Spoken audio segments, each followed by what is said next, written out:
Hey everyone, welcome back to another video. Peter here. Today's video is first impressions, and the first one is going to be from Hiram Green, which is an all-natural brand based in the Netherlands. I purchased 3 samples from their official website, so we're going to smell those.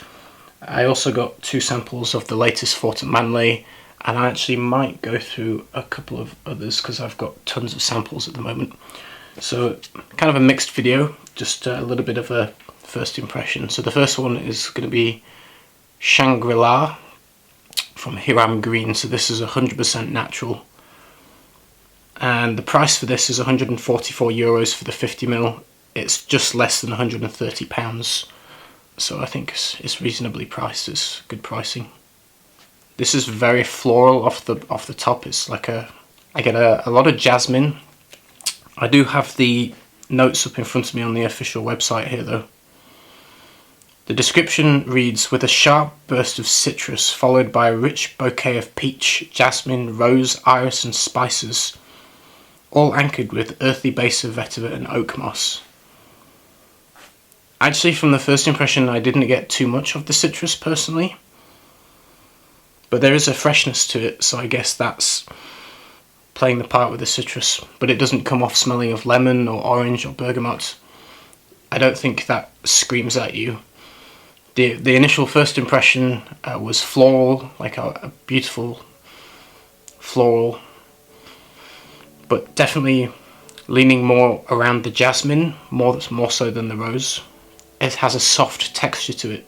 Although there's iris in here, it doesn't come across as powdery or cosmetic or lipsticky or anything like that. But there's a very, very soft, gentle smoothness. The spices are definitely there, but it's subtle. I wouldn't say it's a spicy fragrance. Okay, so from this I get mainly a very smooth, beautiful, pretty smelling floral fragrance that where jasmine feels like the stronger element.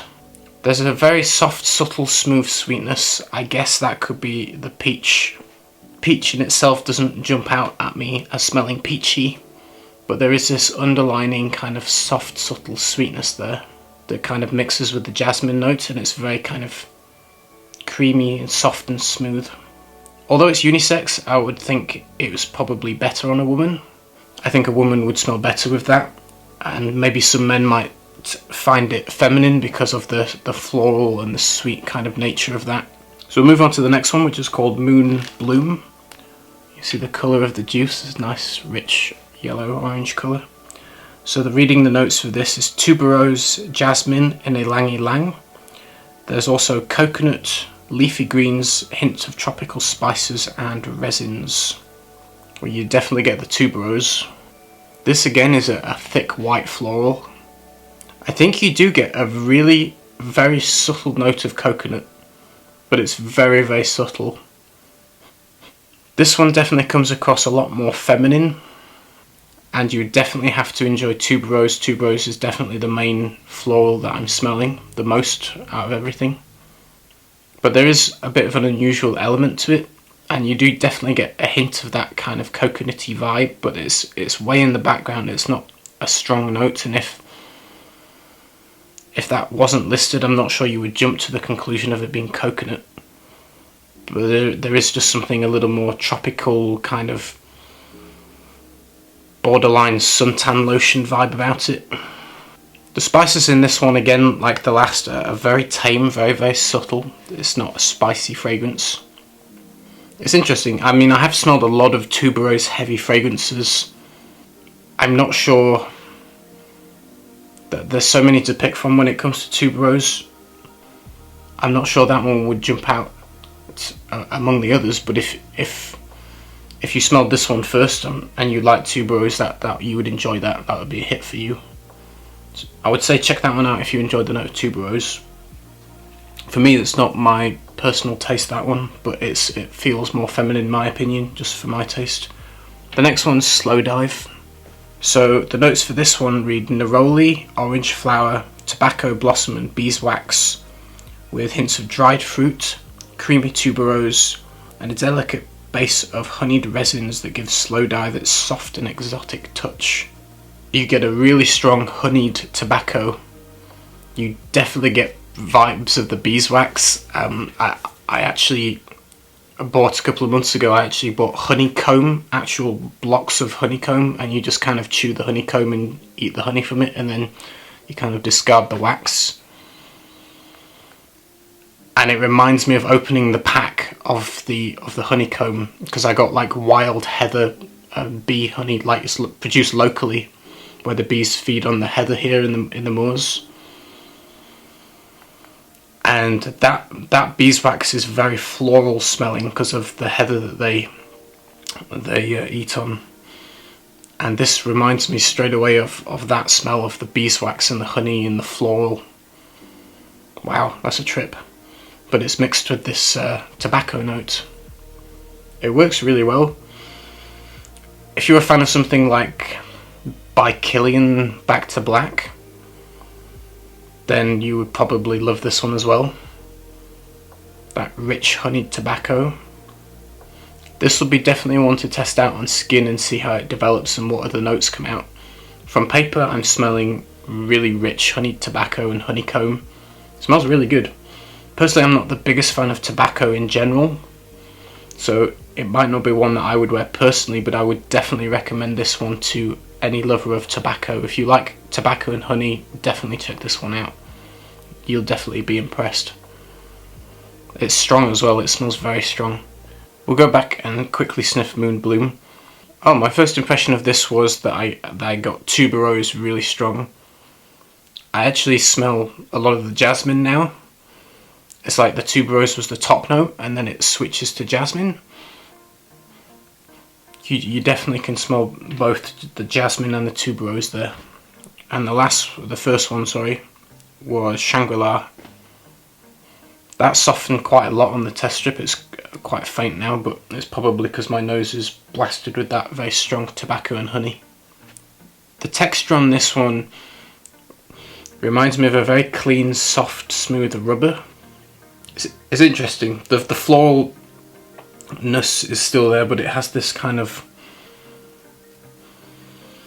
smooth texture to it. And you really need to wear naturals on skin. They develop, the nuances come out more on skin than paper. But as a first impression video, take it as that, just a first impression. And we'll delve into them, wear them properly, and I'll do some full reviews later for the changes of those and let you know how long they last as well. So the next one is by Manle and it's called Impressions de Giverny. So reading the notes on this one, it reads yuzu, bergamot, magnolia, rose, tuberose and osmanthus with orange blossom and violet leaf, fig leaf and coriander, neroli, mango and ylang ylang. So, and this one is based on the image of a painting, which I'll show you on the screen, and this is meant to kind of reflect that.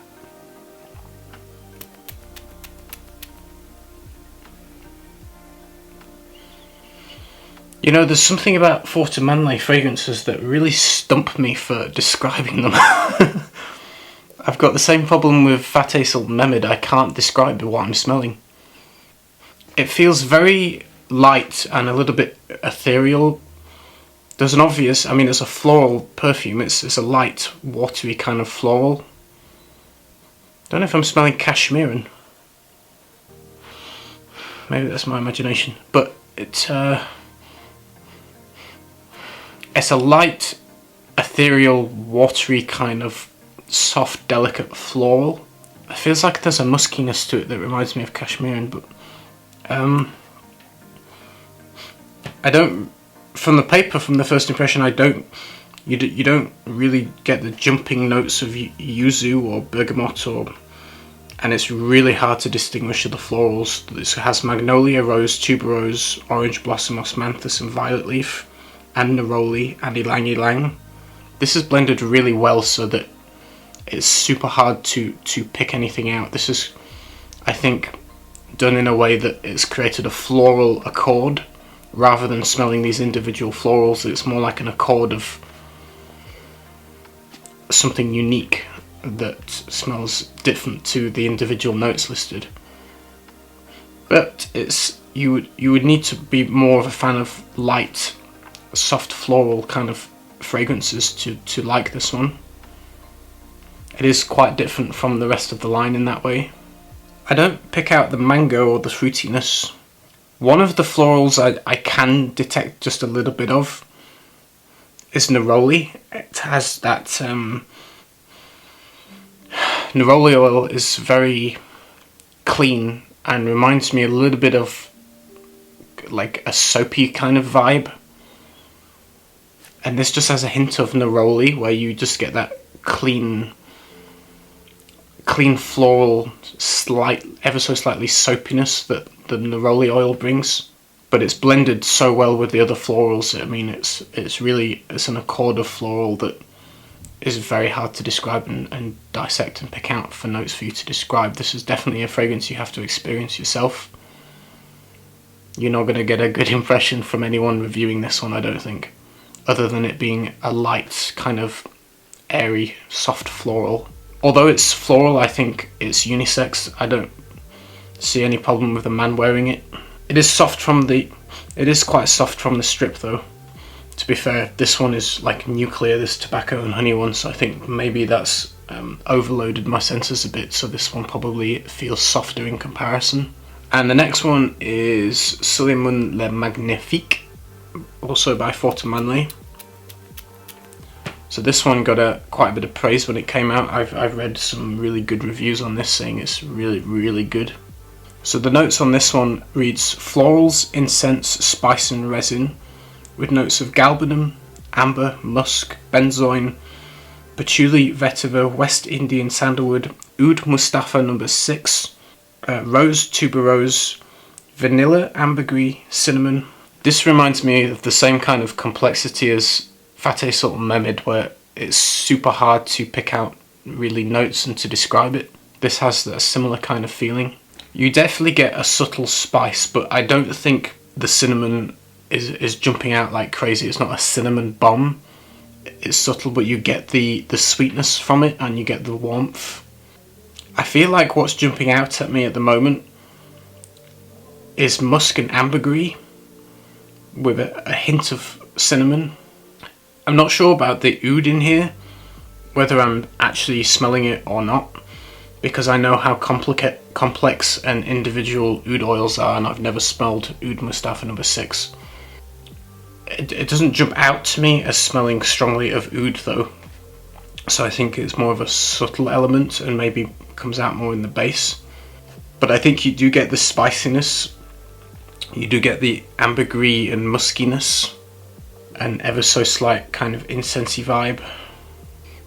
I do pick out a bit of the florals. It's so well blended. He does a really good job of making it very hard to describe. It feels complex and something that's not easy to pick apart really. It's really good. I like it though. I'm just really struggling to describe it. I would say my impressions are that it leans slightly more masculine, but I still think a woman could definitely pull that off. It's definitely not too masculine. This one on the paper is also actually quite mellow and soft. It's not a nuclear bomb. It's quite subtle. I will spend some time with them. If you tried those out and you have an opinion on them, if you really like them, write that in the comments. Let other people know. Should we do some more samples? I don't know what we've got. Oh yeah, okay, we'll do these two. So these were sent to me. I won a little Facebook competition and Anna sent them to me, so thank you, Anna. So we'll do first impressions. These are the new Dusita. We've got Fleur de Lily and Erawan. So this one is Fleur de Lily, and so this has a description of having a lily with jasmine and magnolia, musk mallow, exotic floral notes, ylang ylang, rose, galbanum, ambergris, tonka sandalwood and vanilla. First impressions are that it's super feminine. I don't think too many men would jump at buying this one personally. It does definitely come across as a woman's perfume, in my opinion. It's pretty. It's definitely a very clean white floral. You definitely pick out the jasmine and the Lily Accord. As far as I'm aware, no one uses real lily in perfume. You can obtain an oil from lily, but it's like incredibly expensive. It would be like putting raw diamonds in your perfume. It's just ridiculously expensive for lily. So lily is an actual accord. You build something to smell or give the impression of lily. But you definitely get that vibe. You definitely get a clean, it comes across like a clean white floral, but you get the hints of the jasmine as well. The jasmine is quite strong. I would say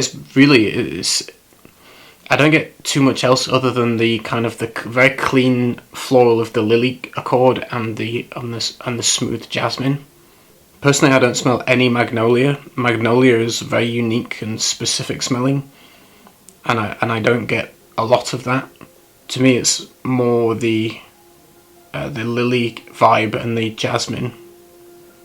I really don't get much magnolia for me, but that's good because I'm not a huge fan of magnolia. Basically, you've got to like floral perfume, basically. It's very, very floral, comes across more feminine, but it's quite light, and it's not indolic, it's not dirty, it's very clean. So if you like clean white florals, then you might really like that one. Okay, and the next one is called Erawan, and reading this, it reads: herbal notes of petitgrain, middle notes of lily of the valley, Haitian vetiver, hay, clary sage, liatris, notes of cedar, oak moss, and vanilla. That's a very unusual opening. I've never smelled anything like that. It's quite dry. It feels like you get a combination of the herbalness. It has like a herby smell, but you get a bit of the vetiver and some of the hay. You get quite a lot of the hay actually. It's this dry, it has a dryness to it, this dry hay, but mixed with this herbal, kind of a green herbal note. And you definitely get the kind of a more of a woody, earthy vetiver. This could be quite polarizing. I think a lot of people won't like this one. I'm not sure I do actually. I mean, it doesn't smell bad, it's just not something I think this could get you very mixed reactions. If you're wearing it in public, you'd probably not be getting that many compliments. It's definitely more on the challenging. This is a daring, you know. I think you're either going to really like it or you're going to really not like it. This is a bit like Marmite. It's quite dry, you get the hay, you get the herbal elements. This one's definitely going to be polarizing. But it's a unique blend. I can't say I've ever smelled anything that smells like this. It's definitely different. I'd be interested to see how that changes and develops on skin. That's it for this video, just very casual first impressions. Hope you don't mind. If you've tried any of those and you have thoughts on them, let me know in the comments below, and I'll see you again in the next one. Take care guys, bye bye.